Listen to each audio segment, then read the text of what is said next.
네, 개들의 문제 행동 원인 첫 번째는 사실 개들에겐 정상 행동인데 사람이 문제 행동으로 인식한답니다. 여기서 알 수 있는 건 뭐냐면 버려진 아이들이 문제 행동이 있어서 버려졌다라고 하더라도 이건 아주 주관적이라는 거죠. 어떤 사람들한테는 전혀 문제점이 없는데 어떤 사람들한테는 문제가 될 수 있다. 그렇기 때문에 버려진 아이들이 다 문제 행동이 있을 거라는 생각은 아주 잘못된 생각이다. 그렇다라고 한다면 오히려 어느 정도 성견이 된 아이들, 그리고 나랑 기질이 잘 맞는 아이들을 입양했을 때 행복할 가능성이 더 높을 수 있다라고 말씀을 드리는 거죠. 많은 사람이 어린 강아지를 키웠을 때 더 잘 키울 수 있을 거라고 생각하는 거에 정말 큰 오류는 뭐냐면 TV에서 나오듯이 뭔가 교육을 하고 그대로 따라하면 얘가 기계처럼 뭔가 바뀔 수 있겠다라는 생각인데 절대 그렇지 않다는 거예요. 우선 라이프 스타일이 가장 중요하겠죠. 뭐 내가 집을 비우는 시간이 좀 있는 사람이라고 한다면 좀 독립적인 아이들, 뭐 그런 친구들이 좋고, 내가 또 뭔가 야외 활동이나 바깥에서 함께 하고 싶은 시간이 많은 보호자라고 한다면 조금 더 불안이 적은 아이들, 에너지가 많고 불안이 적은 아이들. 요즘은 산책봉사, 놀이봉사 같은 것들도 있거든요. 그걸 하다 보면 느낌이 확 옵니다. 이 친구는 내가 감당하지 못한 에너지를 가지고 있구나. 이 친구는 차분해서 내 스타일과 좀 잘 맞는 것 같은데, 어떤 분들은 오히려 난 좀 뛰고 싶은데 이 아이는 너무 차분하다, 뭐 이런 생각들을 가질 수도 있거든요. 뭐 이런 부분들을 신경을 쓴다고 한다면 충분히 잘 유기견 입양에서도 행복하게 살 수 있다라고 말씀을 드립니다. 제가 이런 표현을 많이 하는데, 분리불안을 가진 친구들이 느끼는 감정은 우리가 고속도로에서 운전을 하다가 화장실이 너무 가고 싶어요. 그런데 내비게이션도 없고 표지판도 없어서 얼마나 더 가야지 화장실이 나오는지 모르는 상황, 그때 우리가 느끼는 불안감과 같다라고 얘기를 하거든요. 만약에 화장실이 가고 싶어도 내비게이션이 있고 표지판이 있어서 내가 얼마나 더 가면 괜찮을지를 안다면 그렇게 불안하지 않고 잘 참을 수 있을 거예요. 이거지 말도 안 되는 얘기입니다. 네. 그래서 결국에는 실전을 해봐야 돼요. 혼자 있으면서 불안하지 않고, 그리고 보호자가 이 정도 나가면 그래도 이 정도 되면 들어온다. 걔들은 냄새로 알거든요. 우리가 나가는 순간 우리 집 안에서 내 냄새는 줄어들기 시작하고, 이 정도 줄어들었을 때 보호자가 들어온다라는 그 예측 가능성만 만들어준다라고 한다면 분리불안도 관리해야 되는 행동 문제긴 하지만 좋아질 수가 있습니다. 사람들 다 분리불안이 있습니다. 실제로 유아 그런 정신과나 행동학에서 5세 이전의 분리불안은 당연한 걸로 생각을 해요. 근데 그때 우리가 이뻐해줘서 생긴 건가요? 아니면 그 아이들한테 기다려를 가르친다고 분리불안이 좋아질까요? 아니라는 거죠. 결국엔 보호자가 나갔다가 들어온다라는 확신과 예측 가능성과 신뢰감을 심어줘야 되는 거지, 오히려 보호자가 계속해서 무시하고 이러면 얘네들이 이거 절대 포기하지 않아요. 오히려 보호자가 무시를 해버리면 나갔을 때 안 들어올 거란 생각을 하지, 그 어떤 강아지가 정신연령이 30개월밖에 안 되는, 사람으로 보면 30개월밖에 안 되는 강아지가 나는 이제 독립할 거야, 혼자 있을 수 있어, 이런 생각을 가질까요? 근데 이런 과정 자체가 좀 어렵죠. 그래서 솔직하게 제가 미국 갔을 때도 그렇고, 분리불안은 수의사의 도움이 필요해요. 안전한 항불안제들을 먹고 혼자 있을 때 불안하지 않게 도와주면서 얘 스스로 보호자가 언제쯤 들어온다라는 예측 가능성을 꾸준하게 심어준다라고 한다면 나중에는 약을 줄이고 먹지 않아도 좋아질 수 있는 거죠. 네. 그리고 개들은 플라시보가 없잖아요. 사람이야 내가 약 먹고 편해지면 약 때문이라고 생각을 해버리지만, 우리 개들은 플라시보가 없단 말이에요. 그러니까 그 상황 자체가 있어 보니 괜찮네 라는 걸 더 잘 느낄 수 있게 도와줘야죠. 네. 모자르고 필요한 걸 도와주는데 왜 뇌와 관련된 걸 하면 거부감을 가질까? 네. 근데 되게 안전한 약들입니다. 대부분. 네.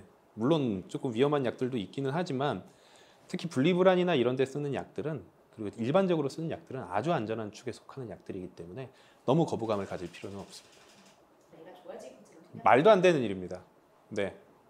사람이 더 잘 배울까요? 강아지가 더 잘 배울까요? 누가 더 잘 배울 것 같으세요? 당연히 사람이 더 잘 배웁니다. 그러면 사람도 다 그렇게 하죠. 제가 맨날 이런 예시를 들거든요. 소리 민감증이 있는 아이들을 교육으로 가르치려고 하시는 분들이 있어요. 그리고 맨날 왜 맨날 듣는 소리인데 익숙해지지 못하지? 라고 얘기하시는 분들이 있어요. 그럼 저는 이렇게 반문합니다. 층간소음 맨날 듣는데 왜 적응 못하냐고. 아니면 왜 국가에서 층간소음 교육 캠페인을 하지 않냐고. 안 되니까 그러는 거예요. 교육한다고 그 소리가 좋아지거나 그렇지 않아요. 네. 그래서 TV가 문제인 경우들이 상당히 많습니다. 저도 TV도 계속 나가고 하지만 일부러 자극적으로 뭔가 솔루션이 되는 것 같은 모습들을 막 보여주려고 하지 않는 이유는 많은 사람들이 그런 걸 보면서 자꾸 동물을 기계로 안다라는 거예요.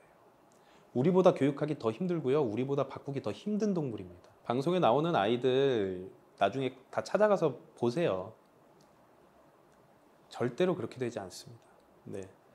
많은 사람들이 뭐 억지로 강제로 혼내서 이렇게 하면 될 거라고 생각을 하지만 그거는 학습성 무기력증을 유발해서 아무것도 안 하게 만드는 경우고 그렇게 하면 키우지 마세요. 네. 그렇게 하면 안 키우는 게 낫고요.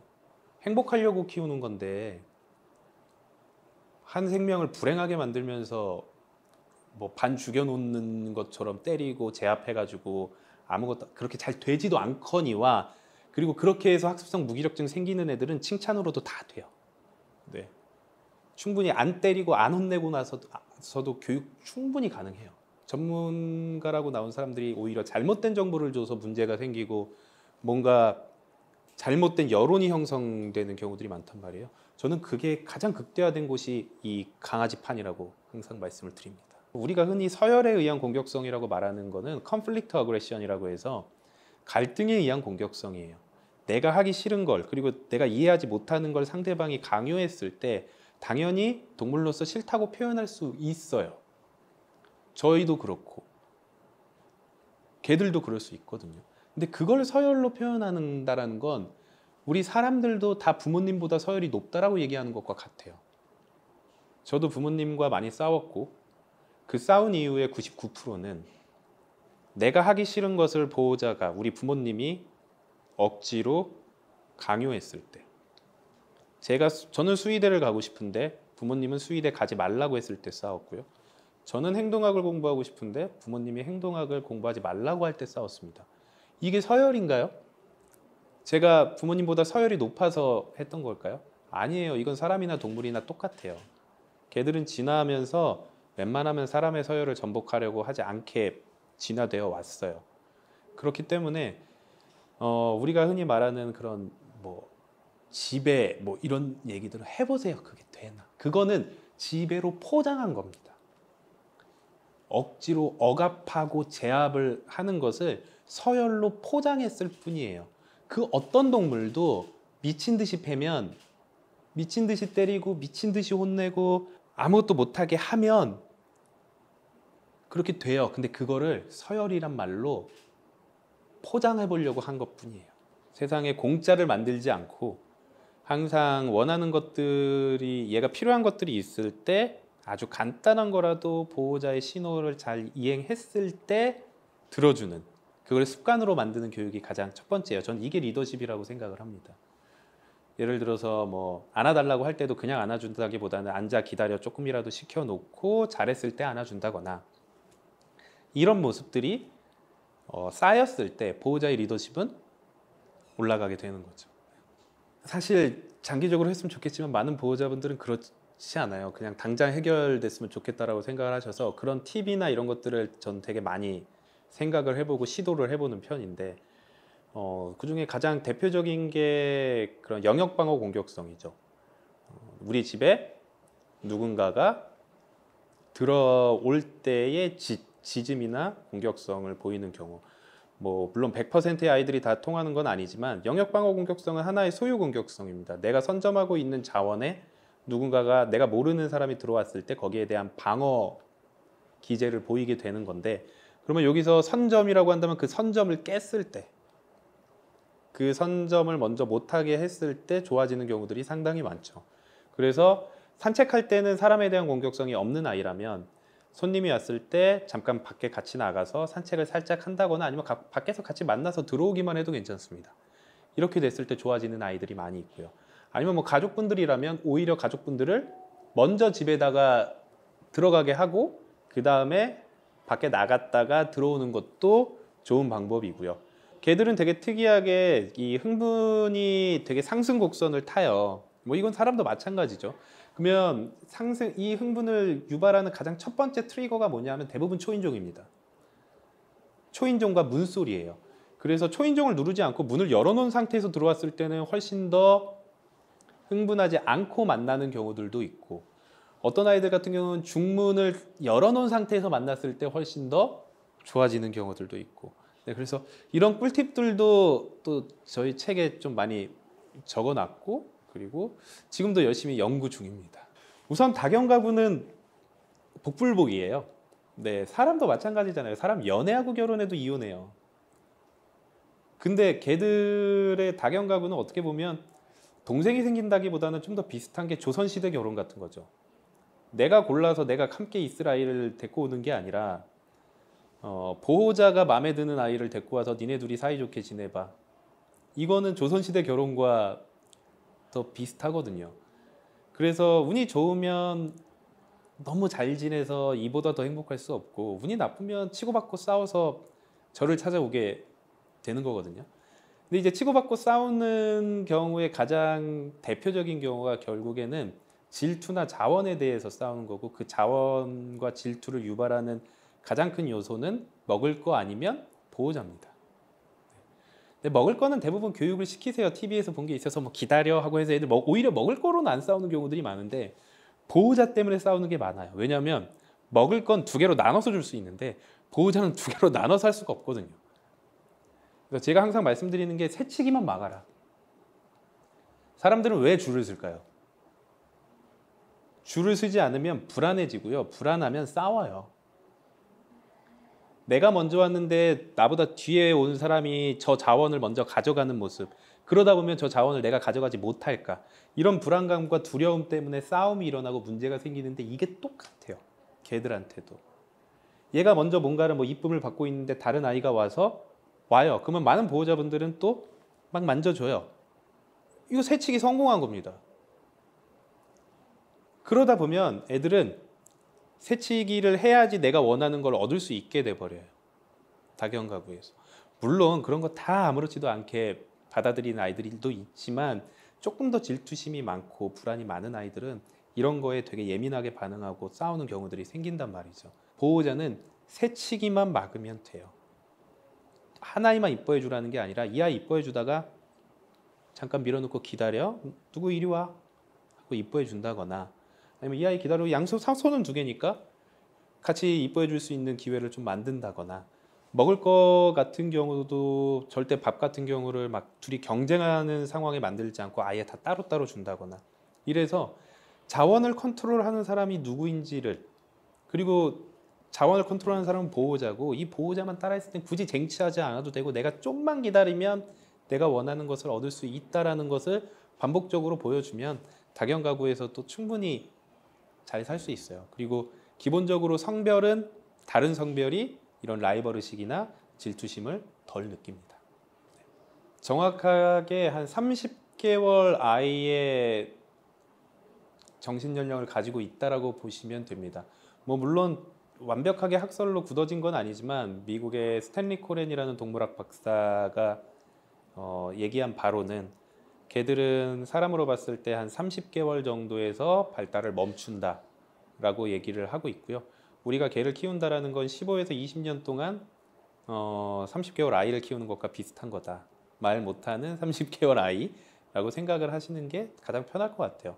개들 같은 경우에는 뭐 죄책감이나 그런 복수심 이런 것들은 거의 없다고 봐야 되는데 그건 되게 고등적인 감정들이거든요.